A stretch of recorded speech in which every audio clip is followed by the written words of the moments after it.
Hello, আসসালামু আলাইকুম dear friends.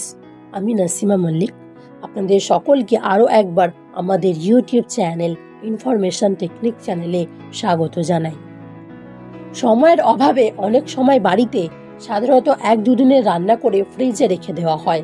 সেই খাবারই পুনরায় গরম করে খাওয়া হয়, কিন্তু সেই খাবার পুনরায় গরম করে খাওয়া বেশ ক্ষতিকর। এতে স্বাস্থ্যের ঝুঁকি অনেক গুণ বেড়ে যায়। এমন কয়েকটি খাবার আছে যা প্রতিদিন পুনরায় গরম করে প্রায় খাওয়া হয়ে থাকে। সো ফ্রেন্ডস, আজকের ভিডিওতে আমরা এরকমই 8টি খাবারের সম্পর্কে জানব। সেসব খাবার ভুলেও পুনরায় গরম করবেন না। তাহলে চলুন ভিডিওটি শুরু করা যাক। মাশরুম। সাধারণত মাশরুমে থাকা ফাইবার ও এনজাইম হজমে সাহায্য করে। এটি অন্ত্রে উপকারী ব্যাকটেরিয়ার কাজ বৃদ্ধিতে সাহায্য করে এবং কোলনের পুষ্টি উপাদান শোষণকেও বাড়াতে সাহায্য করে। তাই মাশরুম একবার রান্নার পরে দ্বিতীয়বার গরম করে খেলে তা আমাদের পেটের জন্য ভীষণ ক্ষতিকর। মুরগির মাংস। অনেকেই সময় বাঁচানোর জন্য বেশি করে মুরগির মাংস রান্না করে রাখেন, কিন্তু মুরগির মাংস বারবার গরম করে খাওয়া উচিত নয়, কারণ মুরগির মাংসে প্রচুর পরিমাণে প্রোটিন থাকে। রান্নার পরে আবার তা গরম করলে প্রোটিনের কম্পোজিশন বদলে গিয়ে তা থেকে বদহজমের আশঙ্কা থাকে। চা। আমরা অনেকেই জানি না যে একবার চা বানানোর পর তা ঠান্ডা হয়ে গেলে পুনরায় গরম করা উচিত নয়, কারণ চায়ের মধ্যে ট্যানিক অ্যাসিড থাকে। তৈরি করা চা আবার গরম করে পান করলে লিভারের ক্ষতি হতে পারে। ভাত। ভাত রান্না করার সময় তাতে বেসিল সিরিয়াস ব্যাকটেরিয়া তৈরি হয়। রান্না করা ভাত আবার গরম করলে এই ব্যাকটেরিয়া সংখ্যায় দ্বিগুণ হয়ে গিয়ে ডায়রিয়া পর্যন্ত হতে পারে। আলু।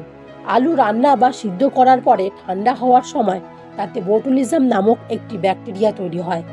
আবার তা গরম করলে এই ব্যাকটেরিয়ার সংখ্যাগুলি বেড়ে গিয়ে খাদ্যে বিষক্রিয়া পর্যন্ত হতে পারে। ডিম।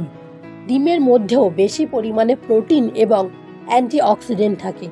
রান্নার পর আবার তা গরম করলে ডিম থেকে টক্সিন তৈরি হবে, যা থেকে বদহজমের আশঙ্কা তৈরি হয়। পোড়া বা খাবার তেল।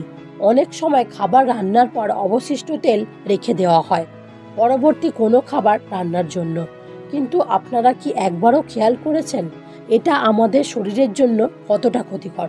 পোড়া তেল বারবার গরম করে রান্নায় ব্যবহার করলে ক্যান্সার হওয়ার আশঙ্কা বাড়ে। পালং শাক। পালং শাক রান্নার পর পুনরায় গরম করা উচিত নয়। পালং শাকে অতিরিক্ত পরিমাণে নাইট্রেটস থাকে। রান্না করা পালং শাক আবার গরম করে খেলে শরীরের ক্ষতিকারক টক্সিন বেশি মাত্রায় ঢুকতে পারে। সো ফ্রেন্ডস, এই ছিল আমাদের আজকের বিষয়। আই থিঙ্ক এই তথ্যটি আপনাদের অনেক উপকারে আসবে।